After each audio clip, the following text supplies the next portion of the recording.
Hi friends, welcome to my channel. Friends, ఈరోజు మన వీడియోలో వచ్చేసి బోండాలు, టేస్టీ బోండాలు అండి. ఈ బోండాలు చాలా రుచిగా ఉంటాయి. ఓన్లీ ఇడ్లీ పిండి ఉంటే చాలు, ఈజీగా మనం బోండాలని వేసేసుకోవచ్చు. చూడండి ఎంత బాగా వస్తాయి అంటే అంత బాగా వస్తాయి. సింపుల్గా వేసేసుకోవచ్చు అండి ఈజీగా. చూడండి ఈ విధంగా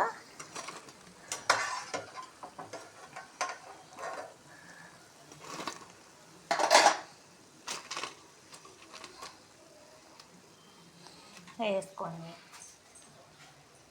ఇలా చట్నీలో అద్దుకొని తిన్నారనుకోండి, టేస్టీ బోండాలు అనేవి చాలా బాగుంటాయి.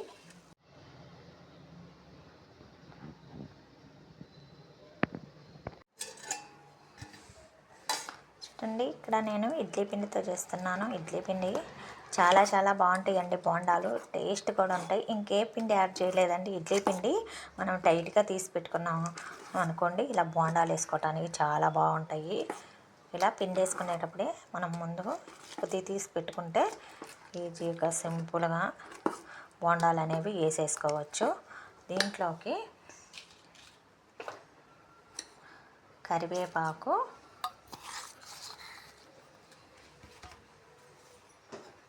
సన్నగా కట్ చేసుకున్న పచ్చిమిర్చి, సన్నగా కట్ చేసుకున్న ఆనియన్స్,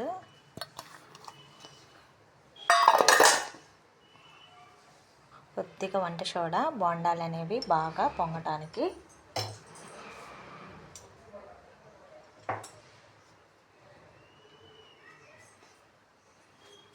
కొద్దిగా సాల్ట్ సరిపడా,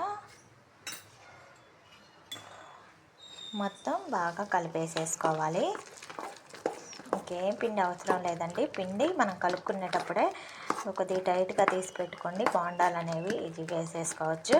అప్పటికప్పుడు సింపుల్గా ఈ విధంగా చాలా టేస్ట్ ఉంటాయండి.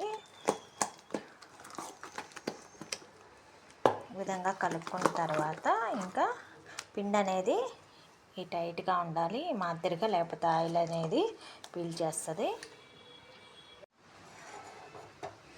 ఇలా ఆయిల్ అనేది హీట్ ఎక్కిన తర్వాత కొద్దిగా తడి చేసేసుకొని అలా వేసేసుకోవడమేను.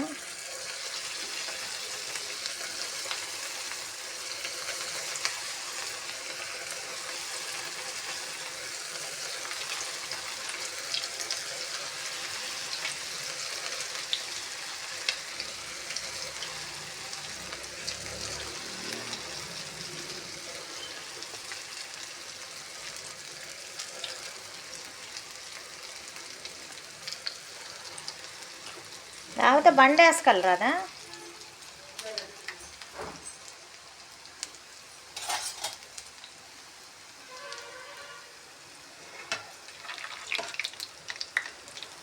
చూడండి మంచి కలర్ వస్తాయి ఈ బోండాలు అనేవి.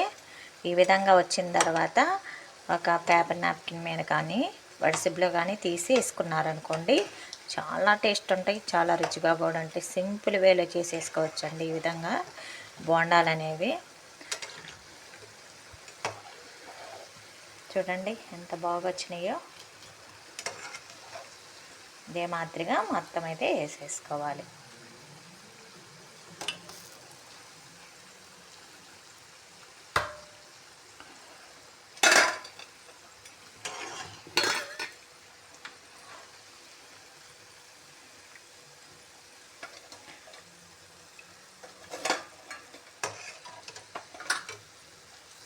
ఈ విధంగా వేసి పెట్టారనుకోండి, పిల్లలకి ఎంచక్కా ఇష్టంగా బాగా తింటారండి.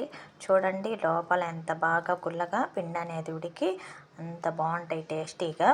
ఇలా చట్నీలు అద్దుకొని తిన్నారనుకోండి, చాలా బాగుంటాయి. ఈ బోండాలు మీకు నచ్చినట్టయితే లైక్ చేయండి ఫ్రెండ్స్.